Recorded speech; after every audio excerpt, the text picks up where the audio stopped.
الحمد لله رب العالمين والصلاة والسلام على سيد الأنبياء والمرسلين وعلى آله وأصحابه أجمعين. أما بعد، أعوذ بالله من الشيطان الرجيم. بسم الله الرحمن الرحيم. وأن المساجد لله فلا تدعوا مع الله أحدا. صدق الله العظيم.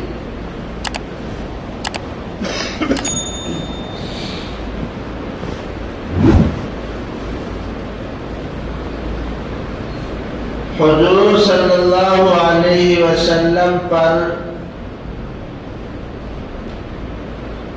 جب پہلی وحی نازل ہوئی ہے اور آپ گھبرا کر گھر تشریف لائے ہیں تو کیا ہوا تھا آپ بتائیے.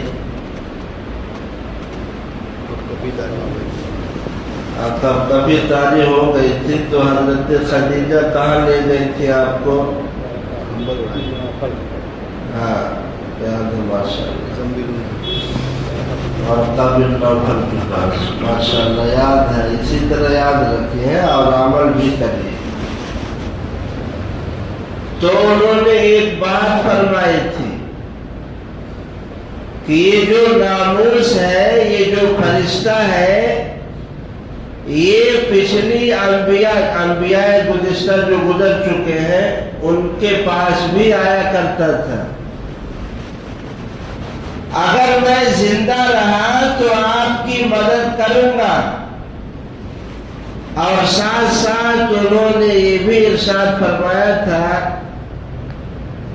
کہ عنقریب آپ کی یہ قوم آپ کو یہاں سے نکال دے گی، ہجرت پر مجبور کر دے گی.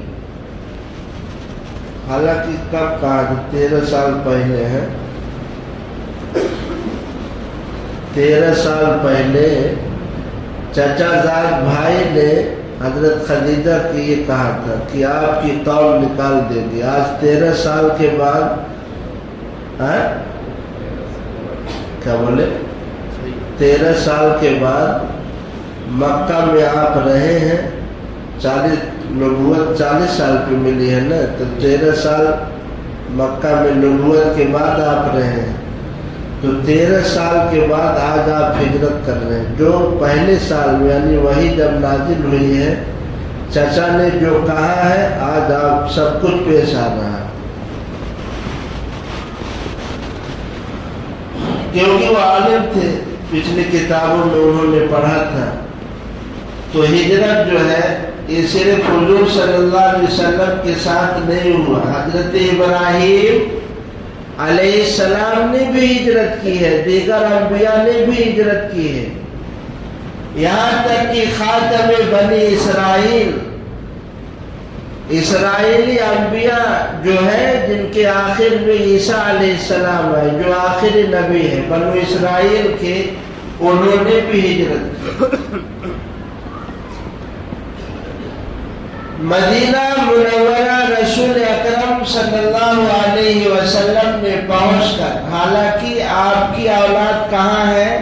مکہ میں. بیوی کہاں ہے؟ مکہ میں. حضرت خدیجہ تو وفات کر گئی تھی. اس کے بعد آپ نے جو نکاح فرمایا حضرت سعودہ رضی اللہ عنہ، وہ مکہ میں ہی ہے. حضرت ابوبکر صدیق رضی اللہ عنہ کی اہلیہ، ان کے گھر والے بیٹیاں کہاں ہیں؟ مکہ میں. لیکن مدینہ جب ہجرت ہوتی ہے تو اپنے گھر کے بجائے، اپنا گھر بنانے کے بجائے، آباد کرنے کے بجائے کیا فکر ہو رہی ہے؟ اللہ کے گھر کی تعمیر ہو جائے. اور حضور صلی اللہ علیہ وسلم نے وہ ادب و احترام صحابہ کا حضور صلی اللہ علیہ وسلم کے تعلق سے کہ جس کی مثال کوئی نہیں ملتی. کیا محبت تھی آپ صلی اللہ علیہ وسلم سے، کیا عظمت تھی کہ جس گھر میں آپ قیام کر رہے ہیں، حضرت ابو ایوب انصاری رضی اللہ عنہ نے گوارا نہیں کیا کہ رسول اللہ صلی اللہ علیہ وسلم نیچے ہو اور ہم اوپر چلے، آپ کے اوپر ہم چلے. یعنی آپ سمجھیے ادب و احترام میں دیوار سے ٹیک لگائے ہوئے رات گزر جاتی ہے. ایک بار گھر کا مٹکا ٹوٹ گیا تو پانی ادھر ادھر جب پھیلنے لگا تو ایک ہی لحاف جو میاں بیوی اوڑھتے ہیں، کہیں پانی کے قطرات رسول اکرم صلی اللہ علیہ وسلم پر نہ گر جائے، اس لحاف میں سارے پانی کو جذب کر دیتے ہیں. یہ ادب اور احترام. یعنی آپ سمجھیے اگر آج آپ کسی کی دعوت کرتے ہیں اور تھوڑا لیٹ ہو جائے پہلے ہی کھا کے فارغ ہو جاتے ہیں، دیکھا جائے گا بعد میں ہڈی ہڈی بچے بھی دے دیں گے. حضور صلی اللہ علیہ وسلم کے لیے جب یہ کھانا بھیجواتے تھے تو جو بچ جاتا تھا، آپ کی انگلی مبارک جہاں لگی رہتی تھی، تلاش کر کر کے میاں بیوی وہیں سے کھاتے تھے. ایک مرتبہ کھانا جب بھیجوایا گیا اور حضور صلی اللہ علیہ وسلم کے پاس سے واپس جب برتن آیا تو میاں بیوی دیکھ کر حیران ہو گئے کہ آج رسول اللہ صلی اللہ علیہ وسلم نے کھانا تناول نہیں فرمایا. جب پوچھا گیا تو رسول اکرم صلی اللہ علیہ وسلم نے ارشاد فرمایا اس میں لہسن ڈالا گیا ہے اور ہم لہسن نہیں کھا سکتے اس لیے کہ ہمارے پاس فرشتے آتے ہیں. اس دن سے حضرت ابو ایوب انصاری رضی اللہ عنہ نے صرف اس وجہ سے لہسن کو چھوڑ دیا کہ ہمارے پیارے پیغمبر نے اس کے بارے میں کراہت محسوس کی. آپ سمجھیے ہم کہاں ہیں، ہم کہاں ہیں. کیا شوق تھا، کیا جذبہ تھا، کیا محبت تھی کہ رسول اکرم صلی اللہ علیہ وسلم کی ایک ایک اعضاء پر جان چھڑکتے تھے. یہ تو لہسن کو چھوڑ دیا، آج ہم حرام کو بھی حلال کر دے رہے ہیں. حضور صلی اللہ علیہ وسلم کی سنت سے کس قدر ہم دور ہیں، ہر آدمی اپنے گریبان میں جھانک کر دیتے. رسول اکرم صلی اللہ علیہ وسلم کی جہاں اونٹنی بیٹھی تھی اسی جگہ پر مسجد نبوی کی تعمیر ہوئی ہے. وہ مسجد نبوی جس کے اندر جنت سمائی ہوئی ہے، حضور اکرم صلی اللہ علیہ وسلم کا جسد اطہر موجود ہے. وہ مسجد نبوی جس کی چھت کھجور سے بنی ہے، دیوار کچی ہے اور اس کا فرش جو ہے کنکروں اور ریت سے بنا ہوا ہے. آج کے دور میں پنکھا بھی ہے، اے سی بھی ہے، عالی شان مسجدیں بھی ہیں، لیکن کہاں گئے وہ نمازی جن کے سجدوں سے مسائل حل ہوا کرتے تھے؟ کہاں گئے وہ لوگ جن کے ہاتھ جب اٹھتے تھے تو تقدیر بدل جاتی تھی؟ اسی لیے تو شاعر کہتا ہے رہ گئی رسم ازاں روح بلالی نہ رہی. رہ گئی رسم ازاں روح بلالی نہ رہی، فلسفہ رہ گیا تلقین غزالی نہ رہی. مسجد مرثیہ خواہ کی نمازی نہ رہے، یعنی وہ صاحب اوصاف حجازی نہ رہے. یعنی حضور صلی اللہ علیہ وسلم کے جو صحابہ ہیں ان جیسی جماعت اب نہیں رہی. مسجد نبوی حضور صلی اللہ علیہ وسلم نے جس جگہ تعمیر فرمائی وہ دو یتیم بچوں کی تھی جن کا نام ہے سہل اور شہیل. حضور صلی اللہ علیہ وسلم نے باوجود اس کے کہ ان لوگوں نے اللہ کے لیے دینا چاہا، کوئی پیسہ وصول کرنے کی نیت نہیں، لیکن رسول اکرم صلی اللہ علیہ وسلم نے خرید کر اس کی قیمت ادا کی اور اس جگہ مسجد نبوی کی تعمیر فرمائی. آج یہ مسجدیں جن کے بارے میں کہا گیا ہے یہاں سے ہدایت پھوٹتی ہے، وہ مسجد نبوی جب وہاں سے نور پھیلا تو دنیا کے کونے کونے تک اسلام کا علم بلند ہوا۔ وہ صرف عبادت کی جگہ نہیں ہے مسجد نبوی، مسجدوں میں صرف عبادت نہیں ہوا کرتی، مسجدوں میں اسلام کا علم بھی بلند کیا جاتا ہے۔ مجاہدین لشکر میں جو زخمی ہو جاتا ہے اس کا علاج مسجد میں کیا جاتا ہے۔ یہ مسجد نبوی میں صرف نماز نہیں پڑھی جاتی، یہاں علم کی تعلیم بھی دی جاتی ہے، یہاں مدرسہ بھی چلتا ہے۔ مسجد نبوی میں وہ مہاجرین اور دنیا کے مختلف حصوں سے آئے ہوئے لوگ جس میں ایک آدھ عورتیں بھی ہیں، ان کے لیے بھی مسجد کے کونے میں رہنے کا انتظام کیا جاتا ہے۔ وہ مسجدیں جن میں صرف آج ہم نماز پڑھنے کا خیال کرتے ہیں، یعنی ہم یہ سوچتے ہیں کہ مسجدیں صرف نماز پڑھنے کے لیے ہے، مسجدیں یہ پارلیمنٹ بھی ہے، مسجدیں یہ اسمبلی ہاؤس بھی ہے، مسجدیں یہ مرکز بھی ہے، یہاں بیٹھ کر مشورے کیے جاتے ہیں۔ حضور صلی اللہ علیہ وسلم کے زمانے میں یہ سب کچھ ہوا، یعنی حضور صلی اللہ علیہ وسلم نے یہ پیغام دے دیا کہ جب مسلم سوسائٹی کہیں قائم ہو اور مسلمان کا قدم جب کہیں پڑے تو پہلی فرصت میں مسجد کو آباد کر دیا جائے۔ اس لیے آپ دیکھیں گے کہ حضرات صحابہ کرام رضی اللہ عنہم اجمعین جب کہیں سفر کرتے تھے تو مسجدوں کو تلاشا کرتے تھے، کہاں مسجد ملے اور ادھر پر 2 رکعت نماز پڑھتے۔ اس لیے آپ یہ بھی دیکھیں گے جب یہ ایران اور کسرا فارس یہ جب دنیا فتح ہونے شروع ہوئی ہے تو اسلامی لشکر کا کمانڈر امیر المومنین یہ حکم دیتا ہے کہ سب سے پہلے شہر کے بیچ میں جامع مسجد قائم کی جائے اور اطراف میں اور مسجدوں کو آباد کیا جائے۔ یہ وہ صحابہ کرام تھے۔ یہ مسجدیں اصل میں ہم ایسے ہی آ جاتے ہیں، یہ مسجدوں میں جو ہم آئے ہیں ہم ایسے ہی آ جاتے ہیں، اس لیے پتہ نہیں چلتا مسجد سے ہمیں کچھ ملا ہے یا نہیں۔ جب آپ غمگین ہو اور آپ کے سروں پر غم کا طوفان منڈلا رہا ہو، روح بے چین ہو، دل میں سکون نہ ہو، مسجدوں میں آؤ اور ایک کونے میں بیٹھ کر اللہ سے لو لگاؤ، پھر دیکھو آپ کو کیا ملتا ہے۔ اسی مسجدوں سے لوگوں نے دنیا بھی کمائی اور آخرت بھی کمائی۔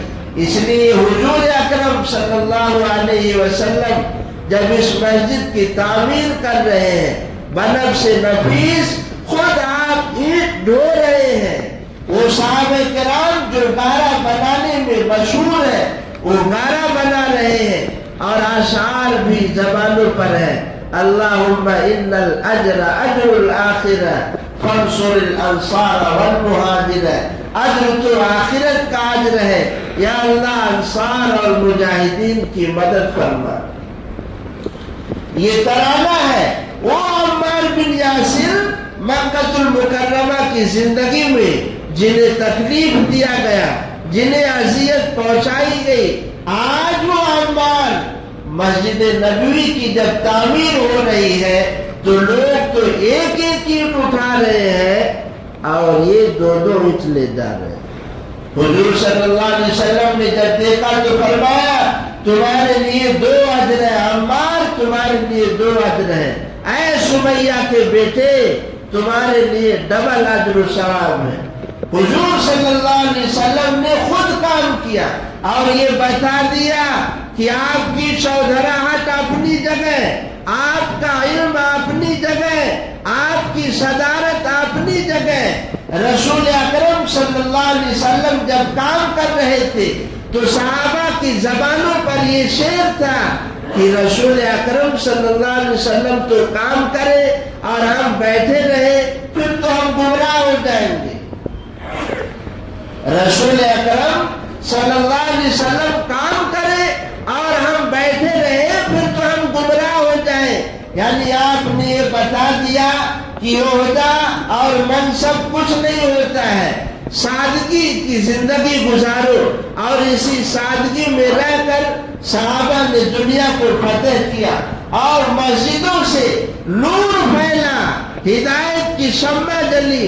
وہ مسجد ہے جس کے بارے میں رسول اکرم صلی اللہ علیہ وسلم نے ارشاد فرمایا، قیامت کے قریب مسجدوں کا حال وہ ہوگا، مساجدہم عامرۃ وہی خراب من الہدی، مسجدیں تو آباد ہوں گی لیکن ہدایت سے خالی ہوں گی، اس لیے کہ مسجدوں میں رہنے والے امام اور مسجدوں میں خطیب جو تقریر کرتے ہیں وہ حق نہیں بولیں گے، انصاف کی بات نہیں کریں گے، یہاں تک کہ حضور اکرم صلی اللہ علیہ وسلم نے ارشاد فرمایا مسجدوں کے جو ٹرسٹی اور متولی ہوں گے وہ فاسق و فاجر ہوں گے۔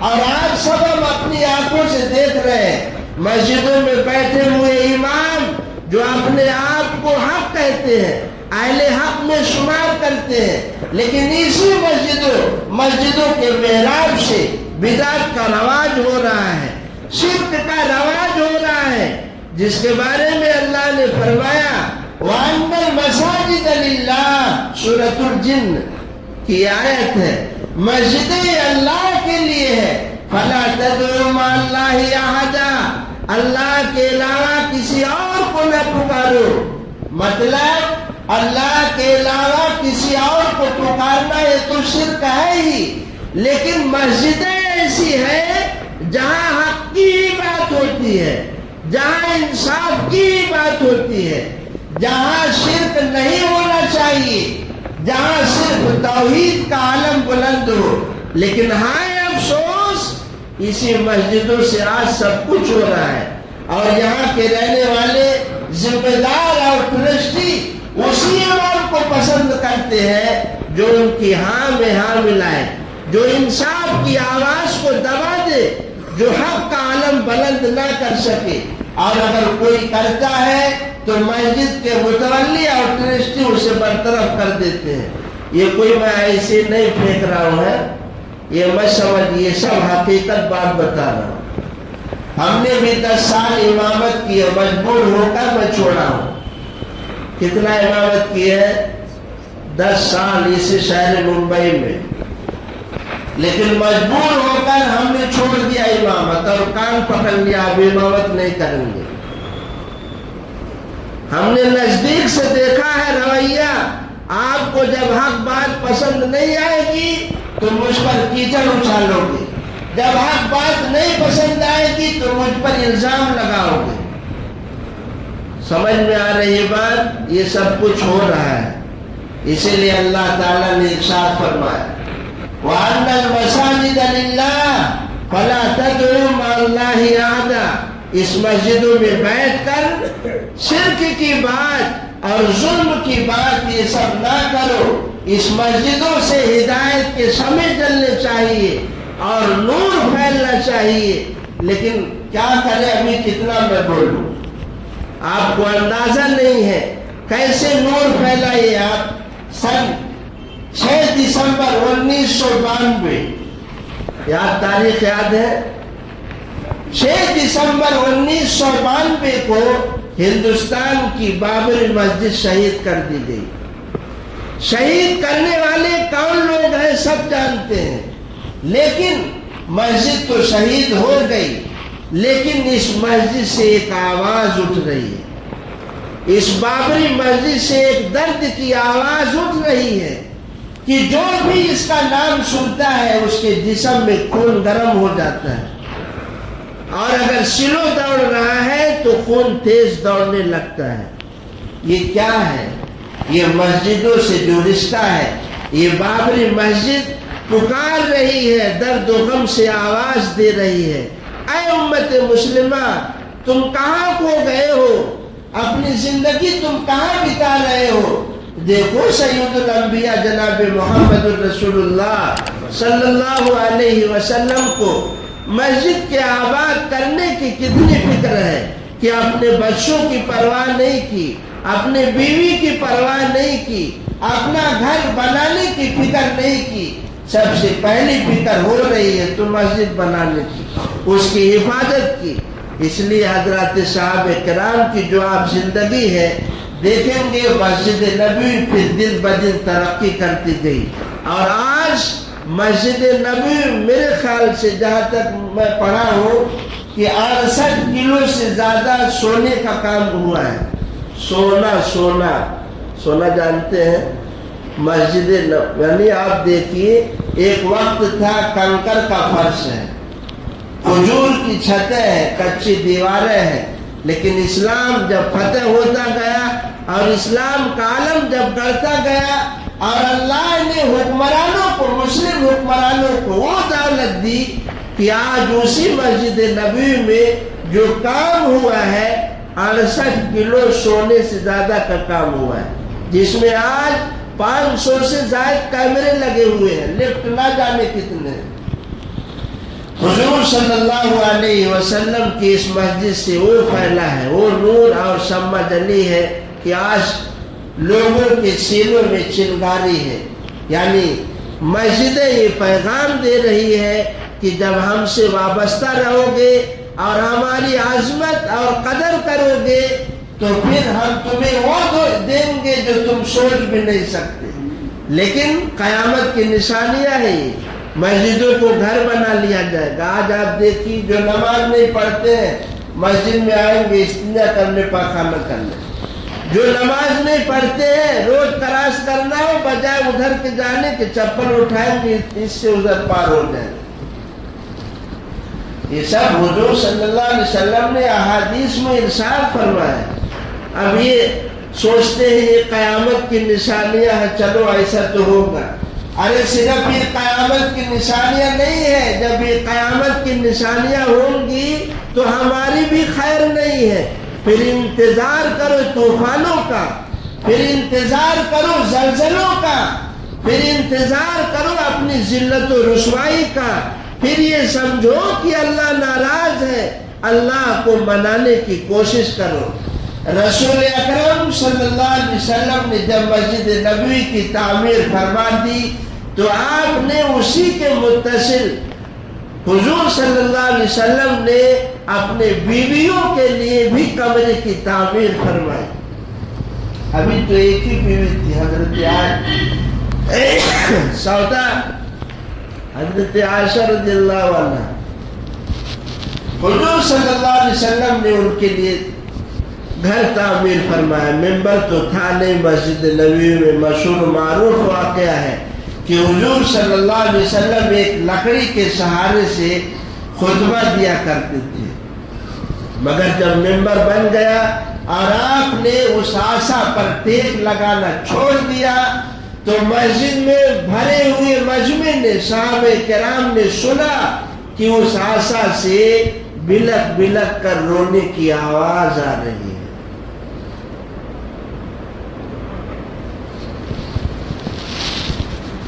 یعنی ایک آسا جو بے جان ہے وہ جانتا ہے پیغمبر کی عظمت کو، ان کے عشق کو، ان کی محبت کو اپنے سینوں میں سمائے ہوئے، لیکن آج کا انسان اور آج کا مسلمان کیا ہو گیا ہے، اسے پیغمبر کی بے حرمتی کرتا ہے، آپ کے طریقوں سے منہ موڑتا ہے، آپ کی احادیث کے سامنے، قرآن کے سامنے اپنی آوازوں کو بلند کرتا ہے، جس کے بارے میں اللہ نے ارشاد فرمایا ہے یا ایھا الذین آمنوا لا ترفعوا اصواتکم فوق صوت النبی ولا تجهروا له بالقول كجهر بعضكم لبعض ان تحبط اعمالكم وانتم لا تشعرون۔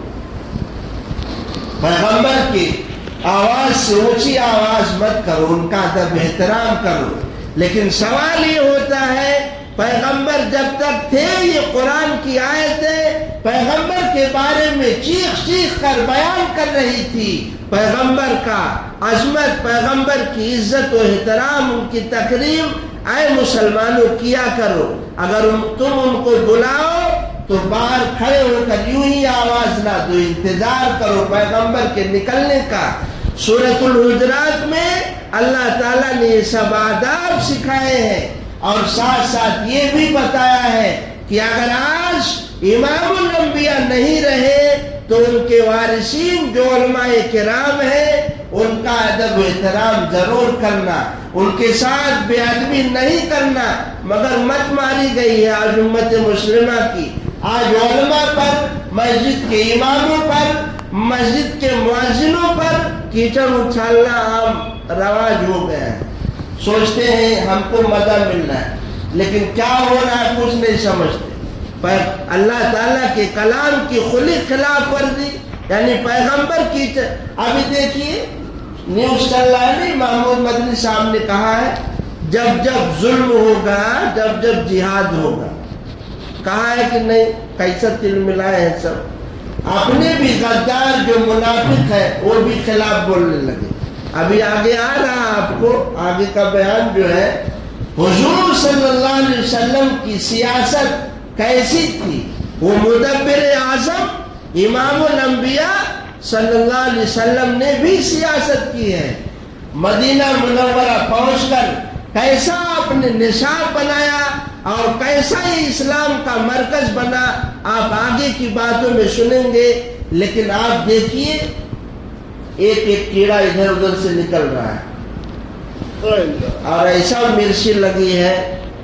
حالانکہ سنیں گے آپ آگے کی آیتوں میں جہاد کیا ہے یہ بتائیں گے پورا انشاءاللہ۔ لیکن اب ان کے خلاف کیا کیا چل رہا ہے سوشل میڈیا پہ دیکھ ہی رہے ہوں گے، ہر آدمی کے پاس موبائل۔ حضور صلی اللہ علیہ وسلم نے ایک لڑی میں پرو دیا۔ مدینہ المنورہ پہنچ کر حضور صلی اللہ علیہ وسلم نے وہ کارنامہ انجام دیا کہ اے امت مسلمہ، آج تمہیں مزہ آتا ہے علماء کے اوپر انگلی اٹھا کر، مؤذنوں کے خلاف انگلی اٹھا کر، ایک دوسرے مسلمان کی بے حرمتی کر کے، لیکن دیکھو مدینہ میں جو اسلام کا یہ مرکز بنا ہے اور امام الانبیاء تشریف لائے ہیں، تو کیا انصار اور کیا مہاجرین حضور صلی اللہ علیہ وسلم نے وہ بھائی چارہ کرایا ہے کہ آپ دنگ رہ جائیں گے سن کر۔ یہاں سے اپنی جائیدادوں کو، اپنے گھر کو، اپنے بیوی بچوں کو چھوڑ کر جو مہاجرین مدینہ گئے ہیں، وہاں کے انصاری صحابہ نے وہ سپورٹ کیا ہے کہ حضرت عبد الرحمن سے جب کہا گیا، حضرت سعد بن ربیع نے کہا کہ میرے پاس جو مال ہے آج آپ آدھا مال لے لیجئے، آدھا ہم لیں گے، اور سنیے میرے پاس 2 بیوی ہیں، آپ جو چاہے پسند کر لیں۔ نکاح سے پہلے لڑکی کو دیکھنا ایک نظر جائز ہے، سمجھے بات؟ تو انہوں نے کہا آپ دیکھ لیں، جو پسند ہو میں طلاق دے دوں گا، عدت گزر جائے گی، آپ نکاح کر لینا۔ اتنا تک جو جانثاری دکھائے وہ صحابہ کرام جن کی تربیت تھی کہ حضور صلی اللہ علیہ وسلم کے اس مدنی زندگی میں ایک مہمان آ گیا، حضور صلی اللہ علیہ وسلم کے گھر میں کچھ کھانے کو نہیں ہے، ایک انصاری صحابی اپنے یہاں لے گئے، لیکن ان کے پاس بھی زیادہ کچھ نہیں تھا، بچوں کے لیے جو کچھ کھانے کا سامان تھا انہوں نے بچوں کو تسلی دے کر سلا دیا، اور ایک پلانم کی بیوی کے ساتھ جب یہ مہمان کھانا کھائیں گے تو کسی بہانے سے چراغ کو گل کر دینا۔ اور ایسا یعنی ابھی ہم فون کریں گے آپ میرے پاس میں تو میں ایسا بولوں گا جیسے میں پان کھا رہا ہوں۔ جب منہ میں پان رہے گا پتہ نہیں چلتا ہے کھانا آدمی کھا رہا ہے، پان کھا رہا ہے۔ اب میں پان کھاتا ہوں تو آپ کو بتا رہا ہوں۔ تو انہوں نے ایسی بات بنائی کہ سامنے والا جو مہمان یہ سمجھ رہا ہے کہ یہ بھی کھانا کھا رہے ہیں اور بات ہو رہی ہے، حقیقت میں یہ بناوٹی کر رہے تھے، کھانا نہیں کھا رہے تھے، صرف اس وجہ سے کہ یہ جو مہمان ہے یہ پیٹ بھر کر کھا لیں۔ آج ایک دوسرے کا نوالا چھیننے والوں اور گھر کے اندر ایک دوسرے کی بے حرمتی کرنے والی امت مسلمہ کہاں جا گری ہے؟ اسلام کے پیغام کو کس قدر ترک کر دیا ہے کہ انصار اور یہ مہاجر صحابہ کے درمیان وہ اخوت و بھائی چارگی رسول اکرم صلی اللہ علیہ وسلم نے کرائی ہے کہ ان لوگوں نے بیٹھ کر کھانا پسند نہیں کیا. اپنے انصاری صحابی سے کہا مجھے بازار دکھا دو. صحابی نے بازار دکھا دی اور بنو قینقاع کے بازار میں صحابی نے تجارت کی اور اپنے لیے پنیر گھی وغیرہ خرید کر بھی لائے اور اس طرح تجارت کرتے رہے. مگر انصاری صحابیوں کی جائیداد پر، ان کے گھروں پر، ان کے مال پر مہاجرین صحابہ نے قبضہ نہیں کیا. یہ پیغام دے رہا ہے کبھی بھی سست نہ ہونا، کبھی بھی کاہل نہ ہونا. یہ مسجدوں سے اٹھنے والی آواز یہ پیغام دے رہی ہے اپنے خون کو ہردم گرم رکھنا. سستی اور کاہلی یہ شیطان کا طریقہ ہے. سستی اور کاہلی نہیں ہونی چاہیے. یہ بابری مسجد بھی اپنے درد اور غم سے یہ پیغام دے رہی ہے کہ بھولنا نہیں سانحہ کو اور مسجدوں سے اپنے تعلق کو ہمیشہ آباد اور جاوید رکھنا. اللہ تبارک و تعالی جو کچھ کہا گیا ہے اب سب کو عمل کرنے کی توفیق عطا فرمائے. اب آگے کا جو تذکرہ ہے انشاءاللہ آپ کے سامنے آئے گا. وآخر دعوانا الحمدللہ رب العالمین.